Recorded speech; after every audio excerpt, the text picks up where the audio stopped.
By this time, you all are very clear with the numericals of reflection. The idea of reflection must be very clear by this time.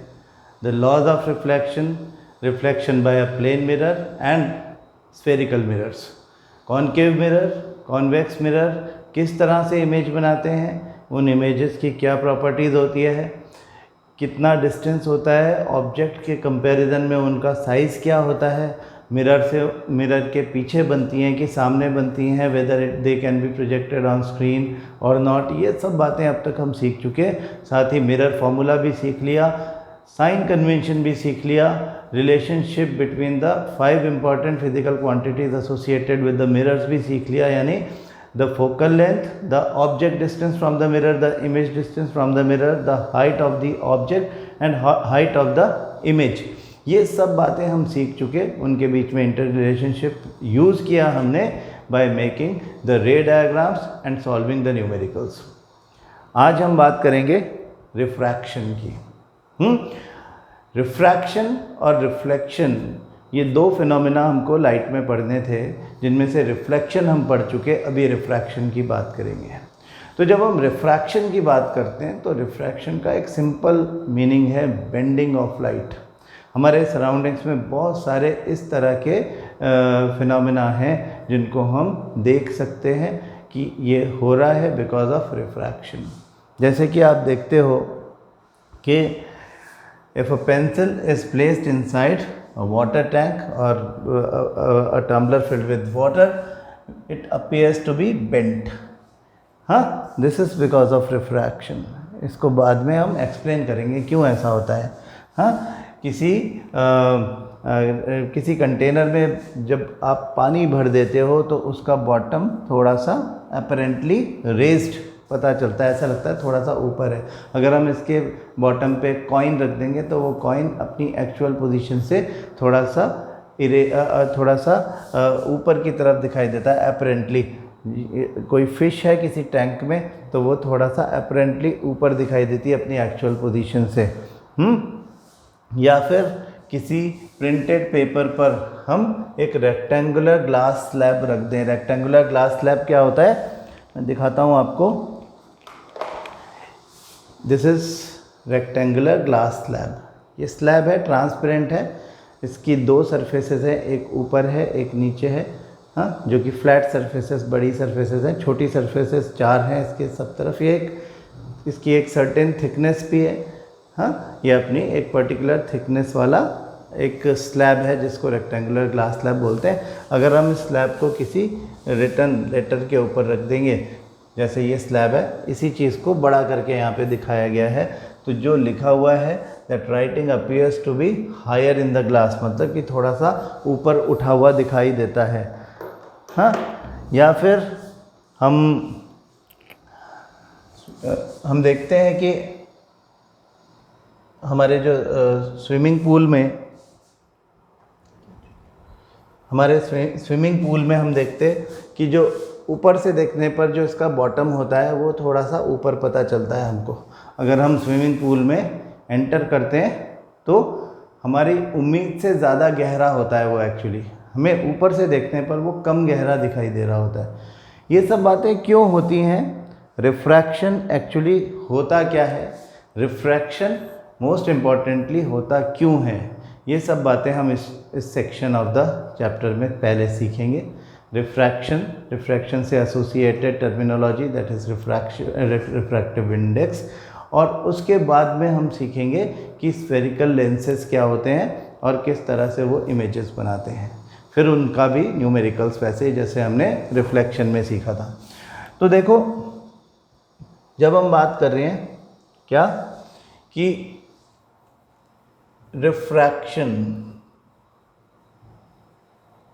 Refraction is bending. किसका bending? Bending of light. Refraction मतलब bending of light. Light की कोई रे, हमने कहा था कि एकदम स्ट्रेट लाइन चलती है until unless it is disturbed by a surface। इसके रास्ते में कोई और सरफेस आ गई तो अलग बात है, अदरवाइज़ ये तो हमेशा स्ट्रेट लाइन में ही चलती है, जिस भी डायरेक्शन में जा रही होगी उसी डायरेक्शन में जाएगी। ऐसा नहीं हो सकता कि ये अपने आप मुड़ जाए।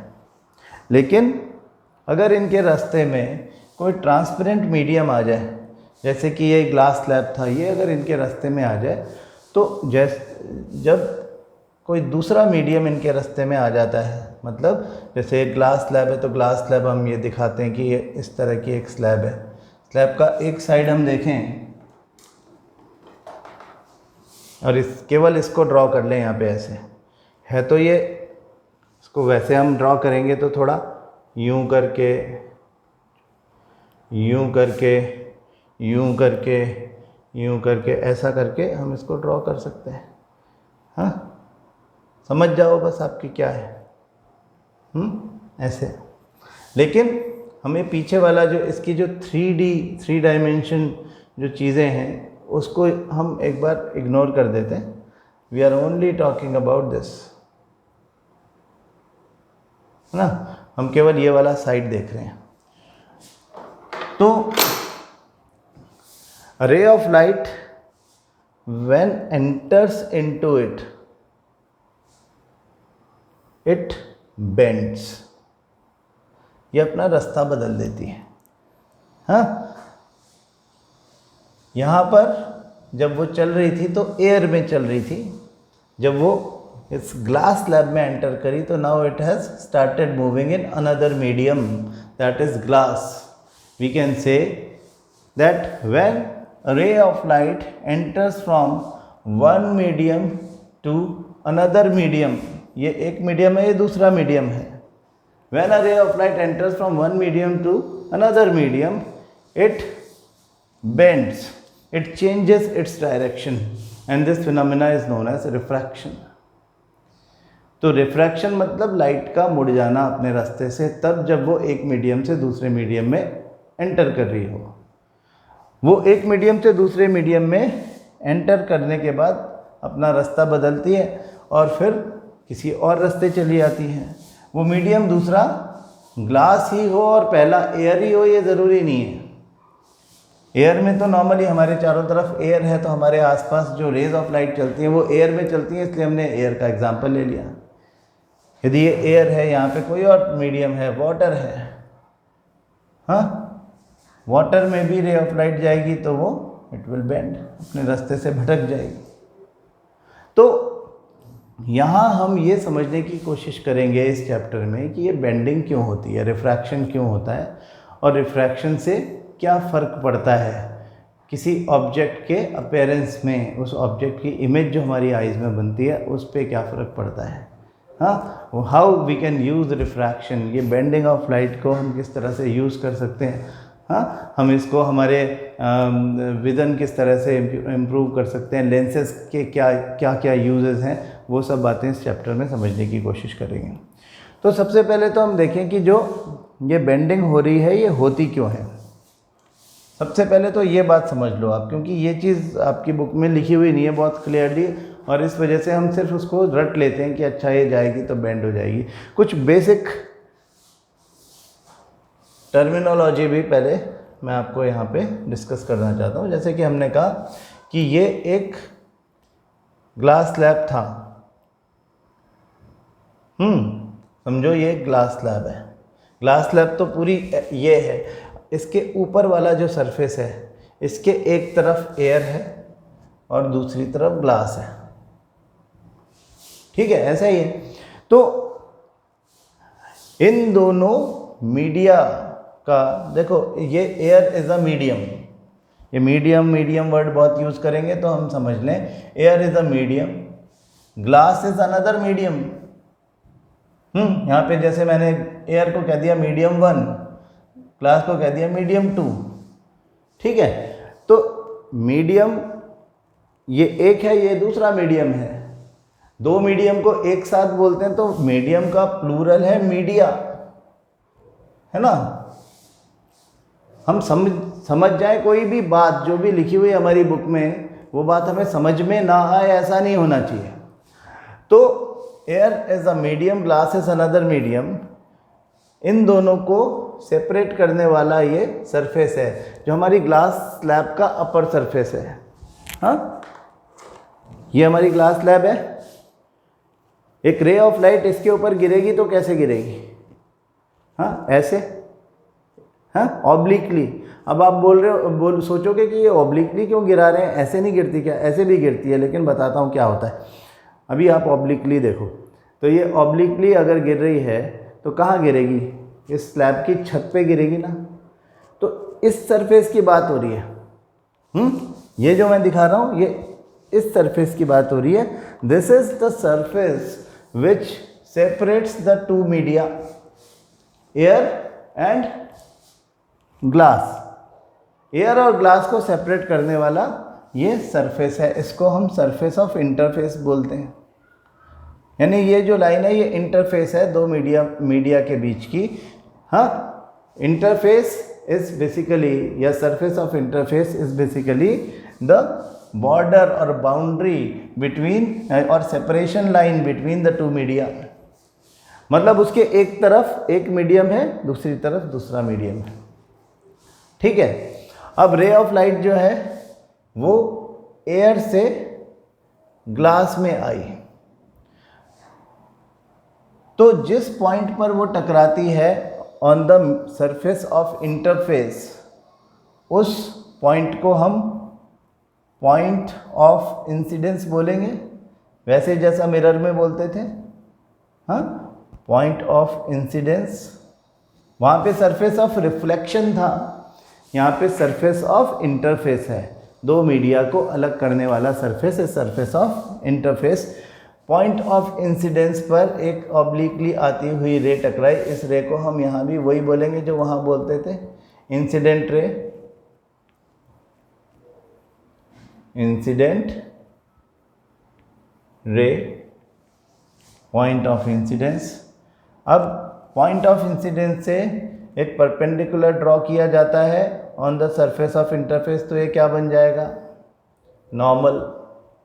And what is normal?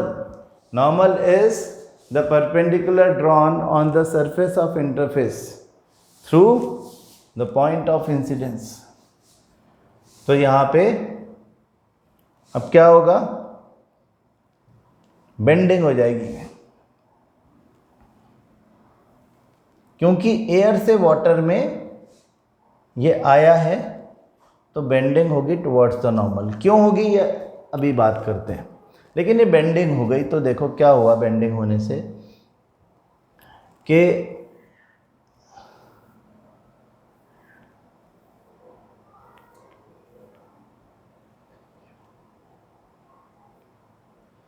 Bending होने से क्या हुआ, ये देखें कि जब बेंडिंग हो गई तो हम देखते हैं यहाँ पे एक एंगल बना।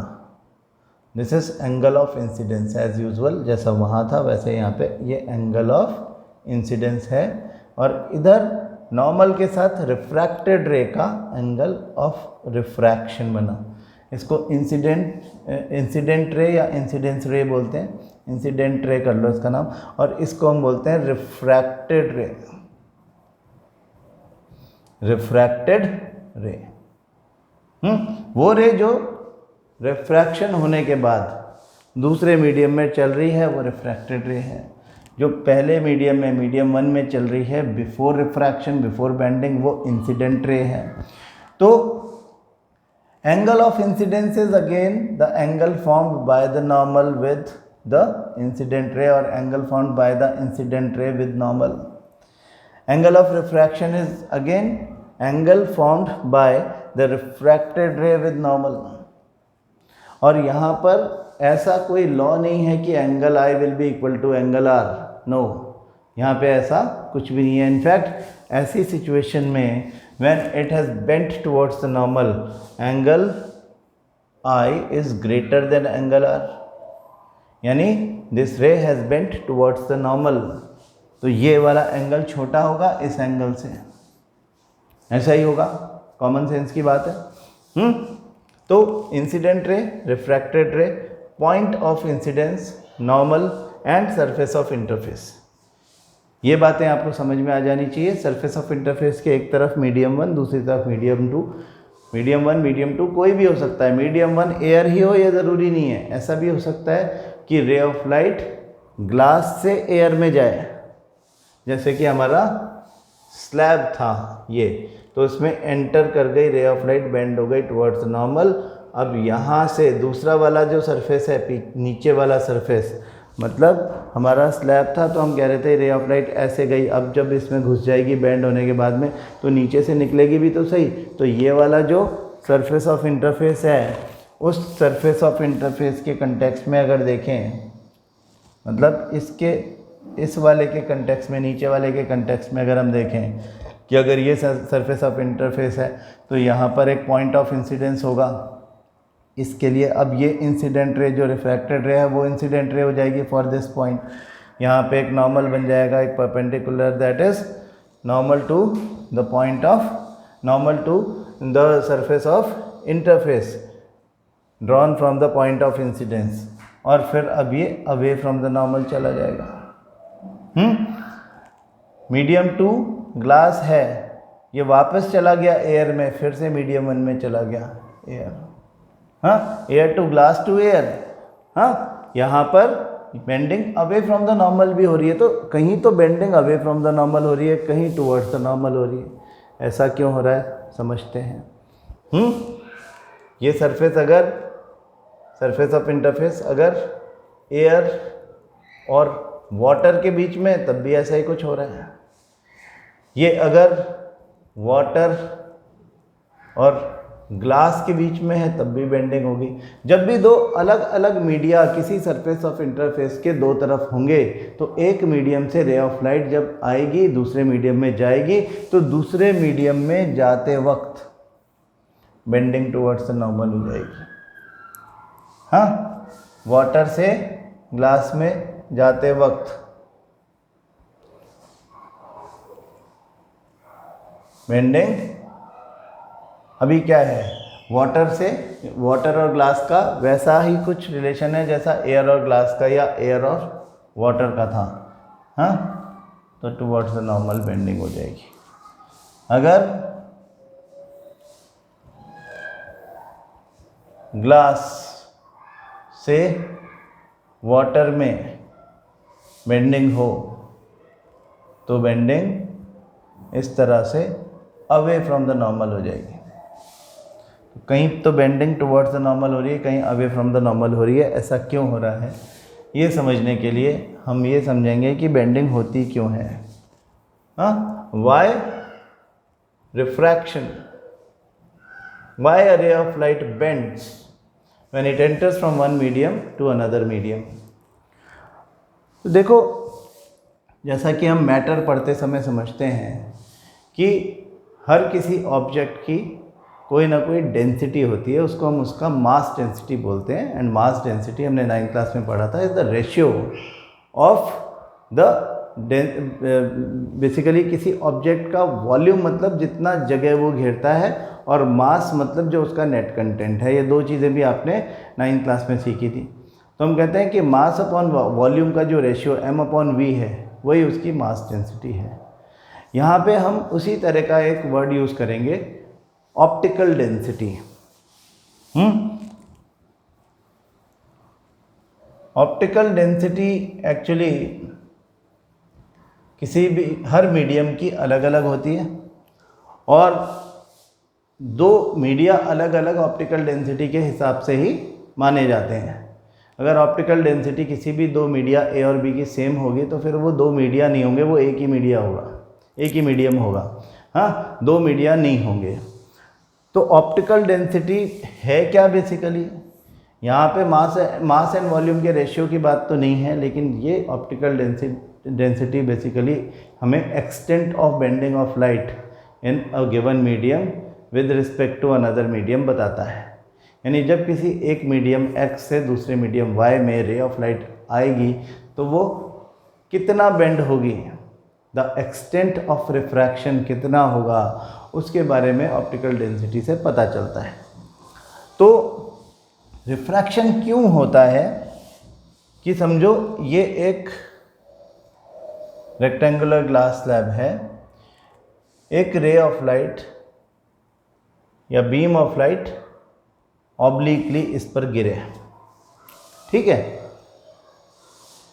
तो हमने पढ़ा था कि हम लाइट को अज्यूम करते हैं, पुराने टाइम में अज्यूम करते थे कि ये फोटोन की यानी लाइट पार्टिकल्स की फॉर्म में चलता है और वैक्यूम में इसकी स्पीड मैक्सिमम होती है 3 × 10⁸ मीटर पर सेकेंड। हाँ, speed of light in vacuum, जिसको हम c से डिनोट करते हैं, c is speed of light in vacuum, that is 3 × 10⁸ meter per second. This is the maximum speed with which light can travel. We can assume that the ray of light which comes is moving with this velocity, this speed, 3 × 10⁸ meter per second. तो हम ऐसा assume करते हैं कि there are some light particles. ये मैं केवल आपको समझाने के लिए बता रहा हूँ कि आपको बात समझ में आ जाए थोड़ा सा सिंप्लीफाइड मैनर में। हाँ, ऐसा आपकी बुक में कहीं लिखा हुआ नहीं है, लेकिन कंसेप्ट आपको इसी से समझ में आएगा। तो थोड़ा सा आउट ऑफ बुक जाना ज़रूरी है। समझो ये एक फोटोन है, ठीक है, ये एक और फोटोन है, ये एक और फोटोन है, ये एक और फोटोन है, 4 फोटोन हैं। हाँ, 4 लाइट पार्टिकल्स हैं। आप इस तरह से लाइट पार्टिकल्स कभी देख नहीं सकते, लेकिन अपन अज्यूम कर रहे हैं, इसलिए ड्रॉ कर रहे हैं। ये 4 लाइट पार्टिकल्स हैं जो in the form of 4 rays parallel to each other incident हैं on this rectangular glass slab. ये इस तरह से सरफेस ऑफ इंटरफेस पे आके टकराते हैं। All of them are moving with the same velocity 3 × 10⁸ meter per second. ठीक है, तो ये चारों क्योंकि ऐसे आ रहे थे कि तीनों का पोजीशन, चारों का पोजीशन इनफैक्ट इस तरह से था कि जो फर्स्ट वाला है इसका नाम हम ए रख देते हैं, A B C D। तो जो A है वो सबसे पहले यहाँ पे टकराया। ये चल तो पैरेलल रहे थे, लेकिन पैरेलल चलते चलते इनकी पोजीशन ये हो गई। चल पैरेलल रहे थे लेकिन बीम ऑब्लिकली आ रही है, तो ये वाली रे ऑफ लाइट पहले टकराई। व्हाट इज द रे of light? The path travelled by a photon. Light particle जो पाथ ट्रेवल करता है उस ट्रेवल्ड पाथ को ही हम रे बोलते हैं। तो इसका ये पॉइंट ऑफ इंसिडेंस है, यहाँ से ये एंटर कर जाएगा इसके अंदर। ठीक है, जब ये अंदर चला जाएगा तो इसकी स्पीड कम हो गई, इसकी स्पीड हो गई इनसाइड द ग्लास 2 × 10⁸ मीटर पर सेकेंड। बाहर थी 3 × 10⁸, अभी हो गई 2 × 10⁸ मीटर पर सेकेंड, कम हो गई। तो इस सिचुएशन में at this fraction of second और at this movement, out of these 4 particles, the 3 others which have yet not entered into the slab are still moving with the same velocity 3 × 10⁸ meter per second, and this is moving with a lesser quantity 2 × 10⁸ meter per second. समझो ये चारों particles हैं A B C D, और ये भागते हुए आ रहे हैं ऐसे, और हम इसकी स्पीड कम कर दें, इसको पकड़ लें, तो ये ऐसे मुड़ जाएगा कि नहीं मुड़ जाएगा? In this direction.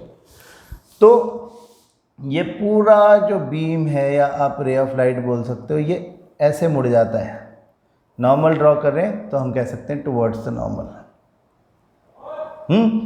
इसकी स्पीड 2 × 10⁸ थोड़ी देर बाद होगी। हाँ, इसकी स्पीड 2 × 10⁸ और थोड़ी देर बाद होगी, इसकी स्पीड 2 × 10⁸ और थोड़ी देर बाद होगी, है ना। इनकी स्पीड्स 2 × 10⁸ मीटर पर सेकेंड ग्रेजुअली थोड़ी थोड़ी देर के बाद में चेंज होगी। इस वजह से ये पूरा का पूरा जो बीम ऑफ लाइट आ रहा है ये बेंड हो जाएगा टुवर्ड्स द नॉर्मल, और angle of incidence angle of refraction से ज़्यादा होगा। समझ में आ गई आपको बात कि when a ray of light enters obliquely into another medium through a surface of interface, it bends towards the normal when the light enters from a medium of higher optical density to a medium of lower optical density.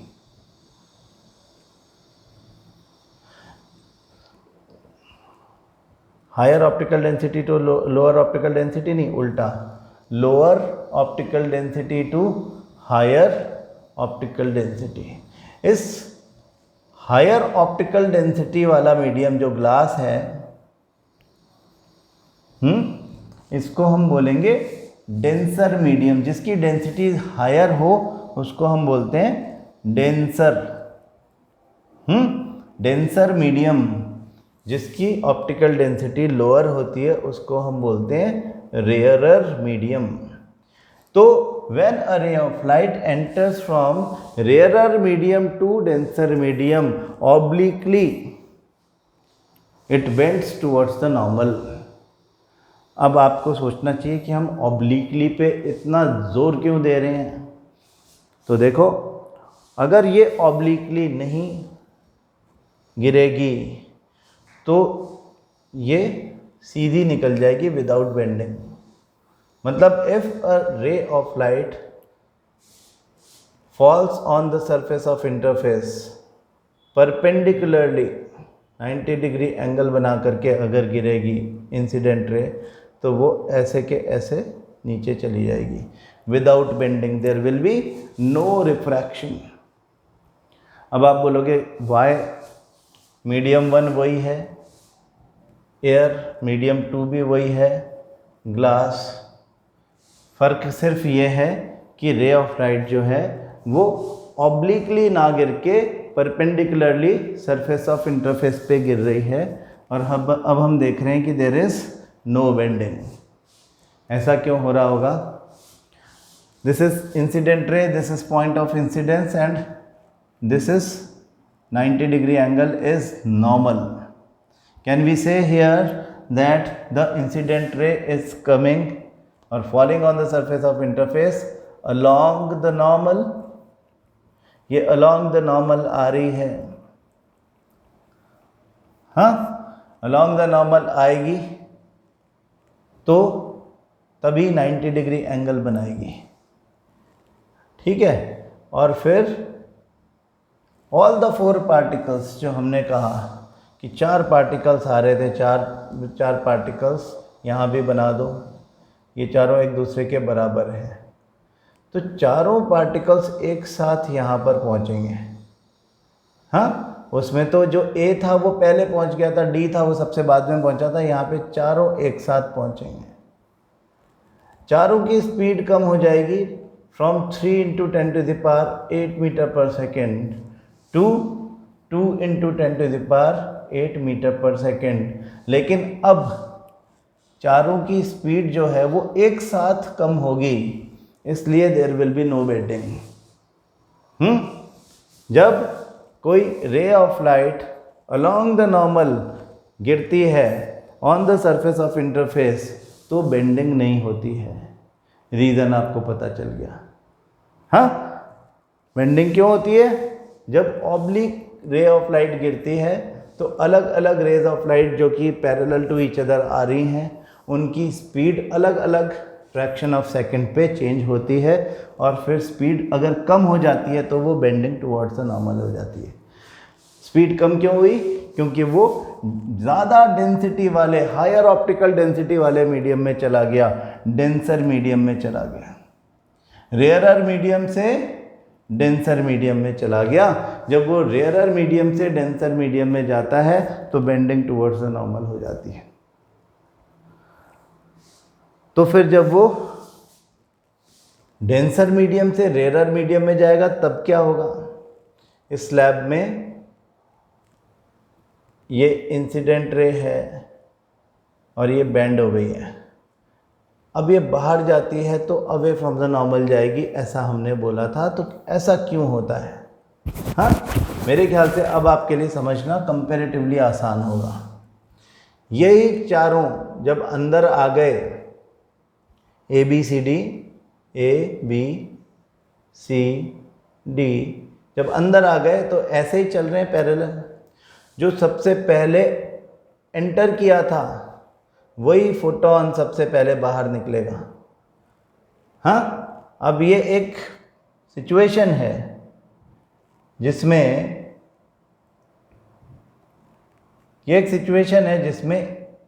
A photon की speed 3 × 10⁸ metre पर second हो गई है और बाकी तीनों अभी भी अंदर हैं। ये तो बाहर आ गया, बाकी तीनों अभी भी अंदर हैं।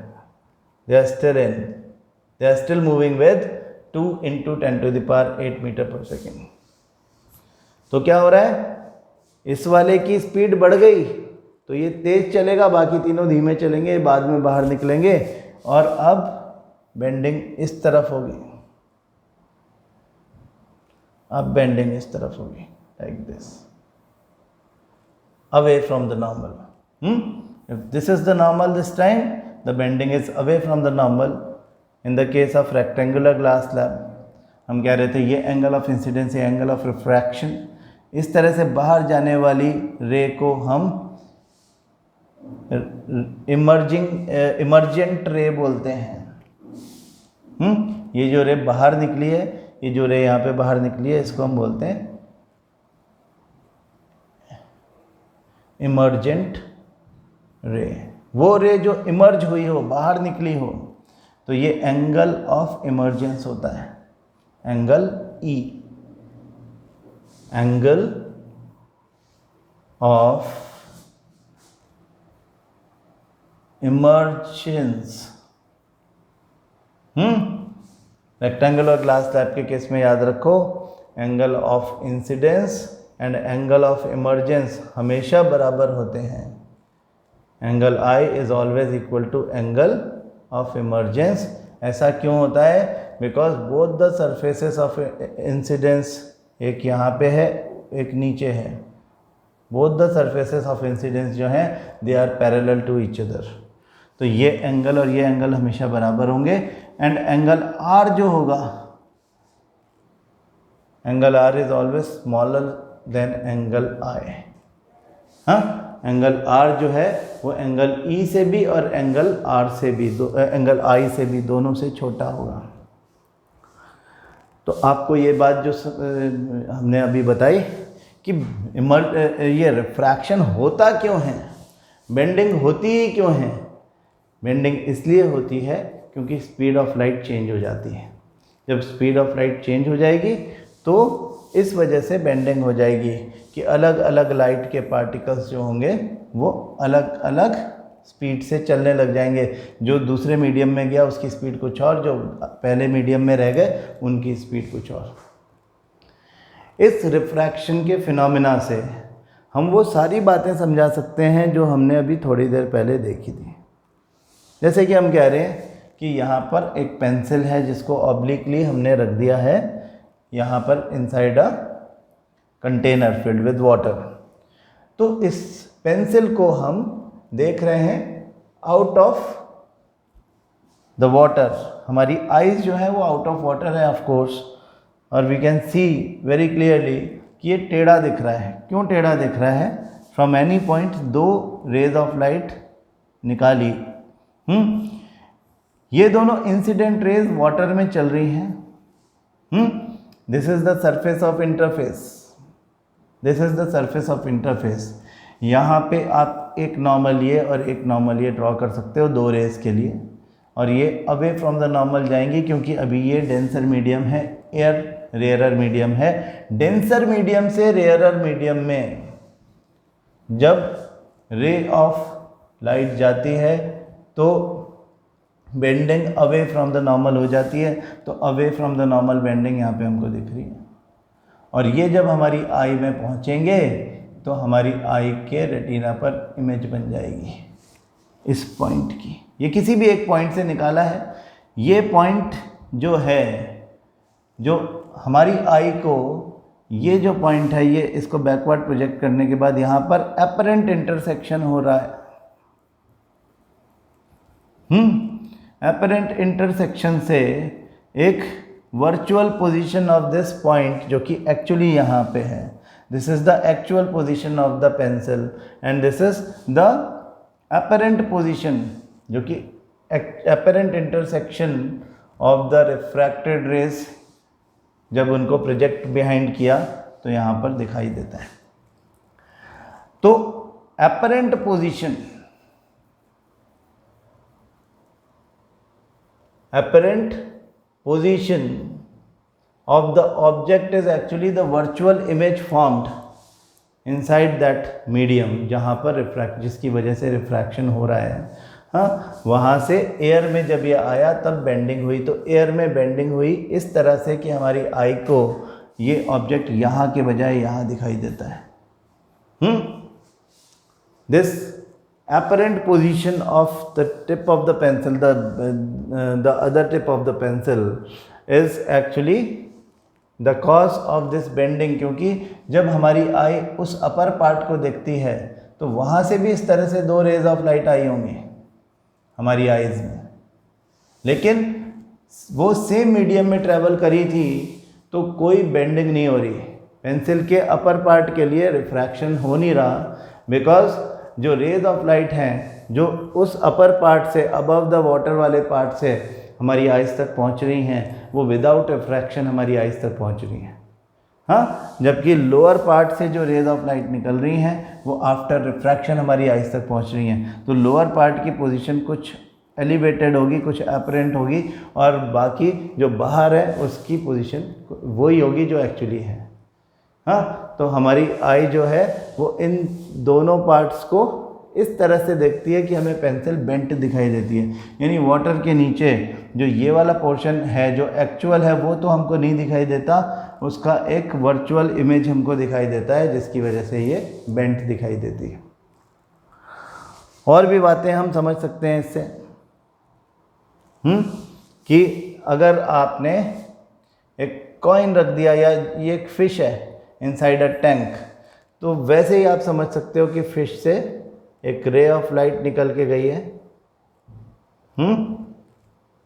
यहाँ से अगर ऐसे रे ऑफ लाइट निकल के गई है एंड इट बेंड्स, इस तरह से ये आई में पहुँची, तो हमको ये इसे बैकवर्ड प्रोजेक्ट करो तो हमें इसकी एक्चुअल पोजीशन नहीं दिखाई देगी, हमें इसकी अपरेंट पोजीशन दिखाई देगी। हाँ, this is apparent position of the fish, apparent position of the fish, जैसे कि पिछले वाले में हमको apparent position of pencil दिखाई दिया था, यहाँ पे हमको apparent position of fish दिखाई दे रही है slightly above the actual position। नीचे जो आपको दिख रहा है वो actual position of the fish।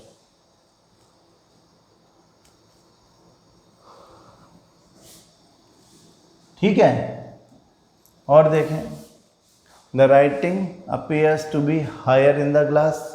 जैसा कि मैं आपको पहले बता रहा था कि अगर आप एक शीट के ऊपर ग्लास स्लैब को रख दो, जैसी ग्लास स्लैब हमने अभी देखी थी, तो वो उन लेटर्स से निकलने वाली रेज ऑफ लाइट को ये इस तरह से बेंड करेगा कि वो थोड़ा सा ऊपर दिखने लग जाएंगे हमको। Reason is the same. जो हमको यहाँ पे दिख रहा है वो apparent position of the letters on paper है, जो ग्लास स्लैब के थ्रू थोड़ा सा ऊपर दिखते हैं। ये मैग्नीफाइड नहीं है, ध्यान रखना। मैग्नीफाइड तो मैग्नीफाइंग ग्लास जो कि एक कॉन्वेक्स लेंस है उससे देखने मिलेगी, लेकिन यहाँ पर हमको ये थोड़े से ऊपर दिखाई देते हैं due to refraction of light. Swimming pool का बॉटम, वही जो कॉइन वाला केस है वही यहाँ पर हम बात कर रहे हैं कि बॉटम पे अगर आपने कोई कॉइन रखा है या स्विमिंग पूल का बॉटम थोड़ा सा एलिवेटेड है तो उसकी एक्चुअल पोजीशन ये है।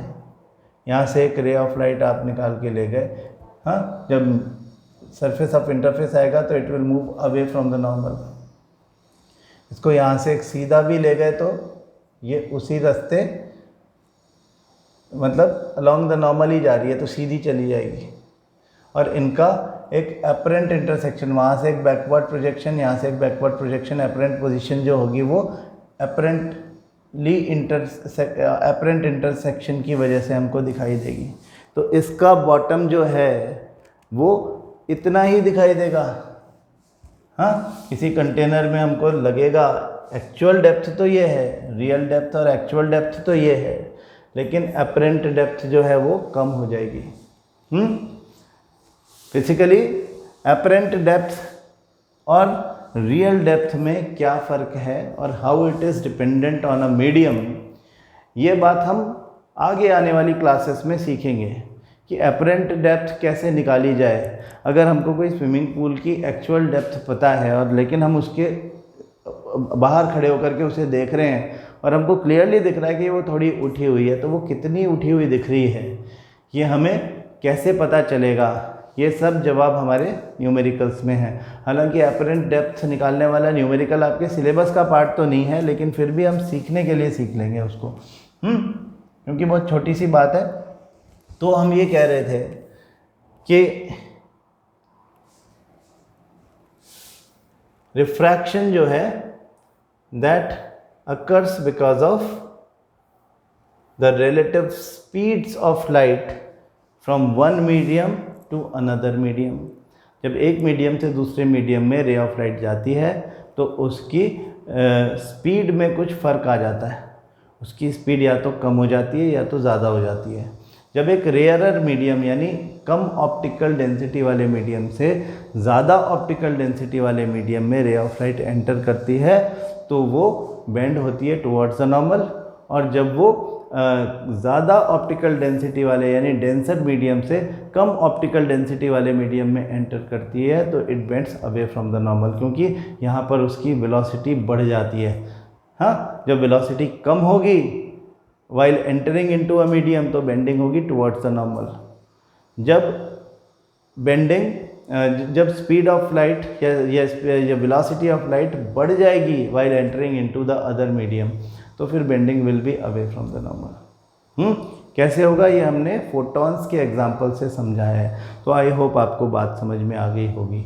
रिफ्रैक्शन का कंसेप्ट यही है। कल की क्लास बहुत ध्यान से आपको पढ़नी है, क्योंकि कल की क्लास पर ही डिपेंड करता है कि आपको रिफ्रैक्शन समझ में आएगा या नहीं आएगा। बिल्कुल सिंपल सी बात मैं आपको सिखाने वाला हूँ जिसको हम रिफ्रैक्टिव इंडेक्स बोलते हैं। We will learn what is refractive index, we will learn what is its relationship with the optical density of the medium, what is its relationship with the speed of light in a particular medium, वो refraction को किस तरह से affect करता है। Refractive index हर medium का अलग अलग होता है, तो हम उसके बारे में सीख जाएंगे। कुछ न्यूमेरिकल्स उससे रिलेटेड बड़े इंपॉर्टेंट हैं जो हमेशा बोर्ड एग्ज़ाम में आते हैं, वो भी करेंगे, और फिर उसके बाद हम लेंसेज सीखने के लिए आगे बढ़ेंगे। ठीक है, तो आज हमने केवल रिफ्रैक्शन क्यों होता है ये समझने की कोशिश की। रिफ्रैक्शन क्या होता है और रिफ्रैक्शन क्यों होता है, ये दो बातें आज हमको समझ में आ गई, और साथ में ये भी पता चल गया कि what are the various examples from day to day life related to refraction. तो अब आप अपनी बुक में जा करके ये बातें ज़रूर पढ़ लेना। हाँ, आपको पढ़ना है क्या, यू स्टार्ट, बहुत ध्यान से पढ़ना। ये सब एक्टिविटीज़ जो है ये भी देखना। Refraction of light page number 171, then all the activities, बिल्कुल सिंपल बातें हैं। Refraction through a rectangular glass slab क्या होता है ये हम कल बात करेंगे। आप चाहो तो इसको पढ़ लेना। और लॉज ऑफ रिफ्रैक्शन, इतनी बातें आप देखना। कल हम पहले रेक्टेंगुलर ग्लास स्लैब या जो भी बात हमने आज करी उसको थोड़ा सा इलेबोरेट करके फिर लॉज ऑफ रिफ्रैक्शन समझेंगे और फिर रिफ्रैक्टिव इंडेक्स की बात करेंगे। ठीक है, जब रिफ्रैक्टिव इंडेक्स की बात हो जाएगी तो फिर न्यूमेरिकल्स देखेंगे किस तरह के होते हैं। ठीक है, तो अभी लेंस पढ़ना शुरू नहीं कर देंगे हम एकदम से, लेंस बाद में, पहले refraction, refractive index and associated numericals. ठीक है, do it, we will talk the other things in the next class. Thank you so much.